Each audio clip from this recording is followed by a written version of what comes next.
டே 3யோட challenge இன்னைக்கு customer satisfaction எவ்வளோ முக்கியம் அப்படின்றது தான். ஒரு கஸ்டமரை ஒரு தடவை ஆர்டர் வாங்க வைக்கிறது ரொம்பவுமே ஈஸி. அதே கஸ்டமரை ரிப்பீட்டடாக வர வைக்கிறது தான் ஒரு பெரிய சேலஞ்சே. அப்படி ஒரு கஸ்டமர் எங்கள் கிட்ட பார்த்தீங்கன்னா நாள் கிட்டத்தட்ட 4 நான் ஃபீடிங் மேக்ஸி ஆர்டர் ப்ளேஸ் பண்ணுறாங்க. வெரி நெக்ஸ்ட் டேவே அவங்களுக்கு கொரியரும் ரிசீவ் ஆகி குவாலிட்டி ரொம்ப பிடிச்சி போனனால இப்போவே டோட்டலாக 6 பீஸ் ஆர்டர் அதே கஸ்டமர் ப்ளேஸ் பண்ணுறாங்க. ஒரு கஸ்டமர் சாட்டிஸ்ஃபிகேஷன் அப்படின்றது அவங்க கொடுக்குற நம்பர் கவுண்டிங்கில் மட்டும் இல்லைங்க, நம்ம மேலே அவங்க வச்சுருக்க நம்பிக்கை தான். ஸோ என்றைக்கு ஒரு பிஸ்னஸை நம்ம சேல்ஸை மட்டும் ஃபோக்கஸ் பண்ணோம் அப்படின்னா கண்டிப்பாக முடியாது.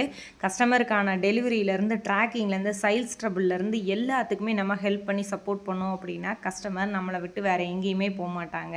இதை நான் சின்னதாக புரிஞ்சுக்கிட்ட ஒரு விஷயம். அதனால தான் சொல்கிறேன் கஸ்டமர் சாட்டிஸ்ஃபிகேஷன் பிஸ்னஸ்க்கு ரொம்ப இம்பார்ட்டண்ட் அப்படின்னு.